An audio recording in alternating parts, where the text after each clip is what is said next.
इतिहास हमें पूरा सच नहीं बताता, वो सिर्फ वही दिखाता है जो समझाना आसान हो। क्योंकि अगर पूरा सच सामने आ गया तो ये मानना पड़ेगा कि हजारों साल पहले के भी इंसान हमसे कम नहीं थे। पिरामिड, कैलाश मंदिर, बालबेक, ये किसी चमत्कार की कहानी नहीं है। ये उस तकनीकी ज्ञान के ठोस सबूत हैं जिसकी आज हमारे पास कोई साफ और एक जैसी व्याख्या नहीं है। किताबें जलाई गईं, लाइब्रेरियां उजाड़ दी गईं, भाषाएं धीरे धीरे गायब हो गईं और ज्ञान को प्रिमिटिव कहकर दबा दिया गया। आज इस वीडियो में न कहानियां होंगी न कल्पनाएं, सिर्फ वो चीजें होंगी जिनके सामने इतिहास भी खामोश हो जाता है। Number 1, advance technology of ancient civilizations.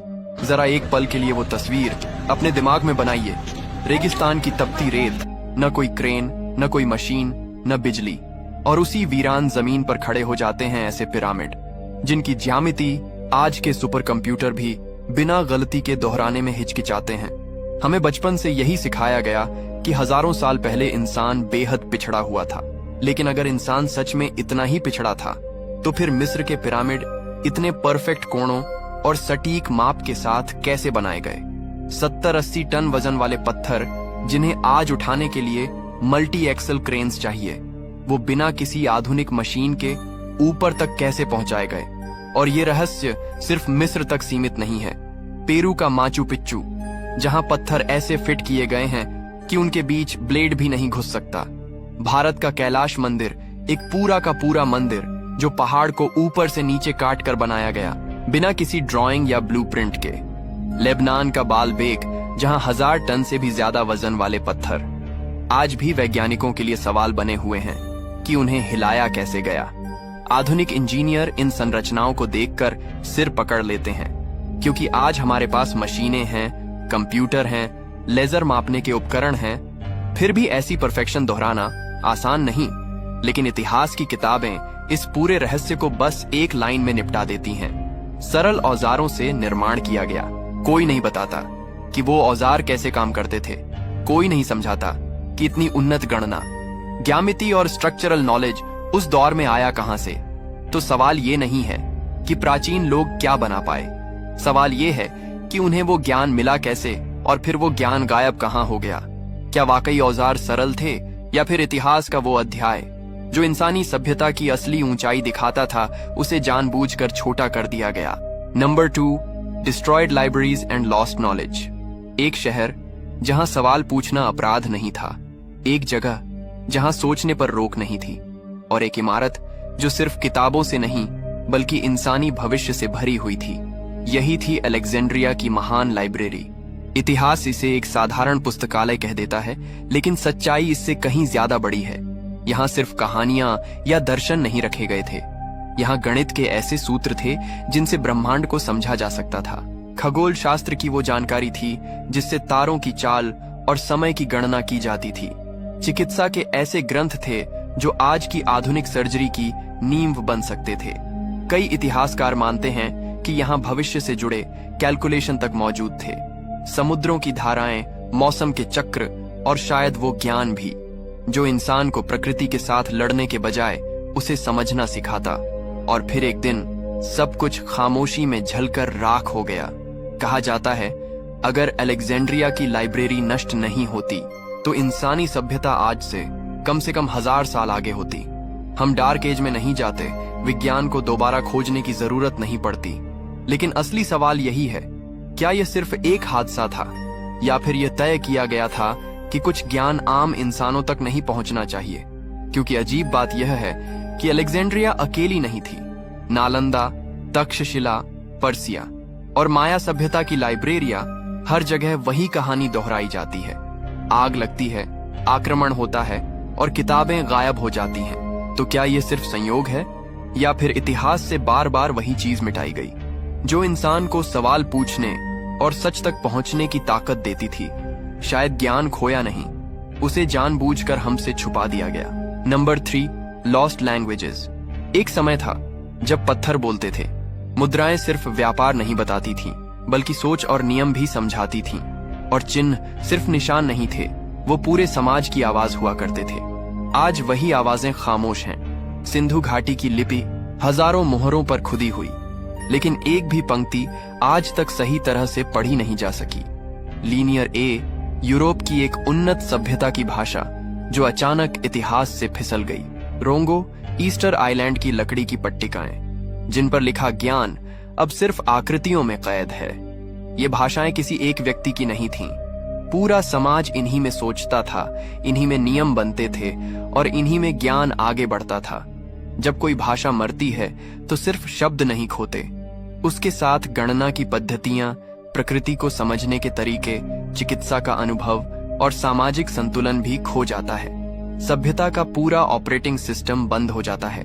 आज इतिहास की किताबें बस एक वाक्य लिखकर आगे बढ़ जाती हैं, अब तक पढ़ी नहीं जा सकी। लेकिन सच ये है कि इन लिपियों के साथ वो दृष्टि भी चली गई जिससे प्राचीन लोग दुनिया को देखते थे। हम उनके शहर देख सकते हैं, उनके औजार पकड़ सकते हैं, उनकी मूर्तियां समझ सकते हैं, लेकिन उनकी सोच अब भी पत्थरों में बंद है।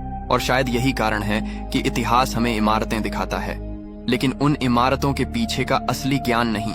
Number 4, ancient time measuring system. आज हम समय को घड़ी में देखते हैं, सेकंड, मिनट और तारीख, सब कुछ डिजिटल स्क्रीन पर चलता है। लेकिन एक समय ऐसा भी था जब इंसान आसमान देखकर समय पढ़ लिया करता था। स्टोनहेंज पत्थरों का एक घेरा नहीं था, यह सूरज की पहली किरण से बताता था कि साल का सबसे लंबा दिन कब है। हर पत्थर इस तरह रखा गया था कि सूर्य ठीक उसी जगह से उगे जहां गणना कहती थी। माया कैलेंडर को डरावनी भविष्यवाणी बनाकर दिखाया गया। असल में यह ग्रहों की चाल, ऋतुओं के चक्र और समय के लंबे गणित को समझने का एक सिस्टम था। हजारों साल बाद भी इसकी गणनाएं खगोलीय घटनाओं से मेल खाती हैं। और भारतीय ज्योतिष यह सिर्फ भविष्य बताने का तरीका नहीं था, यह सूर्य, चंद्रमा और ग्रहों की गति पर आधारित एक पूरा टाइम मैनेजमेंट साइंस था। सब कुछ इतनी सटीकता से तय किया जाता था कि आज भी पंचांग उसी आधार पर चलते हैं। इन सभ्यताओं के लिए समय कोई अमूर्त चीज नहीं था। समय को देखा जाता था, मापा जाता था और समझा जाता था। फिर भी इतिहास की किताबें इन्हें एक ही शब्द में समेट देती हैं, अनुष्ठान स्थल। जबकि सच्चाई ये है कि ये जगहें इंसान और ब्रह्मांड के बीच बने सबसे पुराने संवाद केंद्र थे, जहां घड़ी नहीं थी लेकिन समय पूरी तरह नियंत्रण में था। Number 5, astronomical knowledge of ancient civilisations.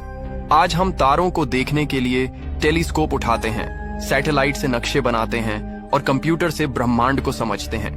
लेकिन एक समय ऐसा भी था जब इंसान बिना किसी मशीन के सिर्फ आंखों, गणना और स्मृति के सहारे आसमान पढ़ लिया करता था। मेसोपोटामिया के लोग ग्रहों की चाल लिखते थे। उन्होंने आकाश को हिस्सों में बांटा, नक्षत्र बनाए और समय को तारों से जोड़ा। उनकी लिखी गोलियां आज भी बताती हैं कि ग्रहों की गति पर नियमित रिकॉर्ड रखा जाता था। माया सभ्यता के लिए शुक्र ग्रह सिर्फ एक तारा नहीं था, उसका उदय और अस्त पूरे साम्राज्य की गतिविधियों को तय करता था। युद्ध, अनुष्ठान और फसल, सब कुछ ग्रहों की स्थिति के अनुसार होता था। मिस्र में पिरामिड सिर्फ कब्रें नहीं थे, उनकी दिशा ऐसे तय की गई थी कि वे उत्तर तारे और खास नक्षत्रों से सीध में रहें। यह संयोग नहीं बल्कि लंबी खगोलीय निगरानी का परिणाम था। भारत में खगोल ज्ञान गणित से जुड़ा हुआ था। नक्षत्रों की सूची, ग्रहों की अवधि, सूर्य और चंद्रमा के चक्र, ये सब मौखिक परंपरा और ग्रंथों में संरक्षित किए गए।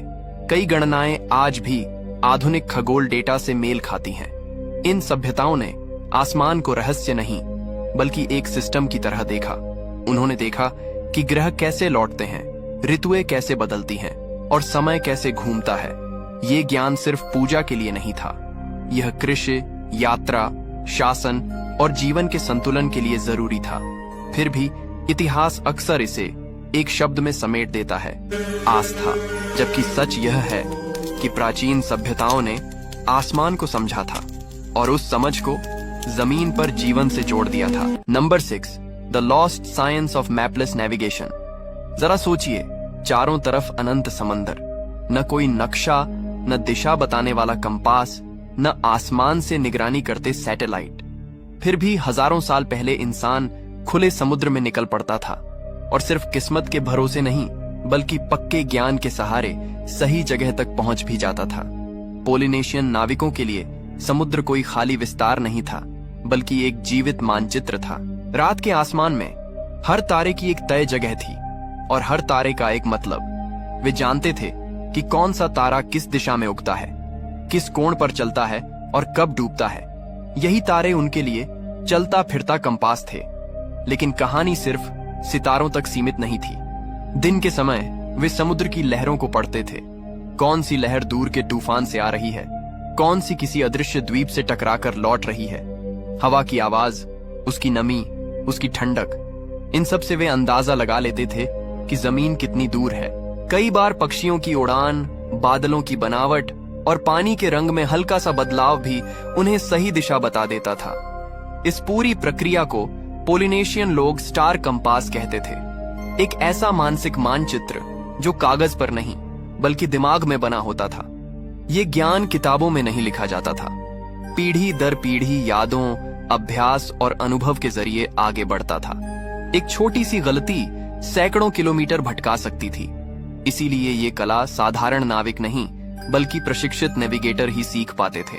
आज हमारे पास जीपीएस है, डिजिटल मैप्स हैं, लेकिन प्रकृति को पढ़ने की वो संवेदनशील समझ लगभग खो चुकी है। शायद इसलिए ये सवाल और भी रहस्यमय लगता है। क्या हजारों साल पहले इंसान तकनीक से नहीं बल्कि प्रकृति से कहीं ज्यादा जुड़ा हुआ था? और क्या आधुनिक दुनिया ने सुविधा के बदले ये असाधारण ज्ञान कहीं पीछे छोड़ दिया? Number 7, ancient systems of permanent data storage. आज अगर आपकी एक हार्ड ड्राइव गिर जाए या क्लाउड अकाउंट बंद हो जाए तो सालों का डेटा एक पल में गायब हो सकता है। लेकिन जरा ये सोचिए, हजारों साल पहले जब न बिजली थी, न सर्वर, न डिजिटल बैकअप, तब इंसान ने जानकारी को कैसे सुरक्षित रखा, वो भी सदियों के लिए। माया सभ्यता के कोडेक्स सिर्फ धार्मिक किताबें नहीं थे। वे खगोल विज्ञान, कैलेंडर सिस्टम, ग्रहों की चाल, युद्धों और राजवंशों का पूरा डेटा अपने भीतर समेटे हुए थे। पेड़ की छाल से बने ये पन्ने ऐसे रंगों और स्याही से लिखे गए थे जो नमी और समय दोनों को झेल सकें। अफसोस की बात यह है कि आज हमारे पास इनके गिने चुने उदाहरण ही बचे हैं। बाकी इतिहास आग और अज्ञान में जल गया। भारत में ताड़पत्र सिर्फ लिखने के साधन नहीं थे बल्कि एक सोच समझकर डिजाइन किए गए स्टोरेज सिस्टम थे। अक्षरों को स्याही से नहीं बल्कि नुकीले औजार से उकेरा जाता था ताकि समय के साथ मिटे नहीं। फिर उनमें तेल और हल्दी जैसी प्राकृतिक चीजें लगाई जाती थीं जिससे कीड़े और नमी दूर रहें। आयुर्वेद, गणित, खगोल शास्त्र और दर्शन, पूरा ज्ञान इन्हीं ताड़पत्रों पर सुरक्षित रखा गया। और उससे भी पुराने हैं गुफा चित्र। पहली नजर में वे शिकार के दृश्य या धार्मिक प्रतीक लगते हैं, लेकिन असल में ये मानव इतिहास के सबसे पुराने डेटाबेस थे। कौन सा जानवर कहाँ मिलता है, किस मौसम में क्या होता है, कौन सी जगह सुरक्षित है, ये सारी जानकारियां प्रतीकों और चित्रों में छुपी होती थीं, ताकि आने वाली पीढ़ियां उन्हें पढ़ सकें, समझ सकें। सबसे हैरान करने वाली बात यह है कि ये प्राचीन डेटा स्टोरेज सिस्टम आज भी मौजूद हैं, जबकि हमारी आधुनिक तकनीक कुछ दशकों में ही पुरानी हो जाती है। सवाल ये नहीं है कि प्राचीन लोग कम उन्नत थे, सवाल ये है कि क्या वे स्थायित्व और स्मृति की कीमत हमसे ज्यादा समझते थे। इतिहास की किताबें यहीं बंद हो जाती हैं, लेकिन सवाल यहीं खत्म नहीं होते, क्योंकि हमने जो आज देखा वो किसी एक सभ्यता की कहानी नहीं थी। ये उन टुकड़ों की झलक थी जो हमें याद दिलाते हैं कि इंसानी ज्ञान एक सीधी रेखा में आगे नहीं बढ़ा, बल्कि कई बार शिखर पर पहुंचकर अचानक अंधेरे में गिर गया। शायद प्राचीन लोग हमसे ज्यादा ताकतवर नहीं थे, लेकिन वे प्रकृति को सुनना जानते थे, आसमान पढ़ना जानते थे और ज्ञान को इस तरह सहेजते थे कि वो हजारों साल बाद भी सवाल बनकर हमारे सामने खड़ा रहे। अगर आपको ये वीडियो पसंद आई हो तो वीडियो को लाइक करें, शेयर करें और अगर चैनल पर पहली बार आए हैं तो चैनल को सब्सक्राइब करना मत भूलें। मिलते हैं अगली वीडियो में एक और नए रहस्य के साथ।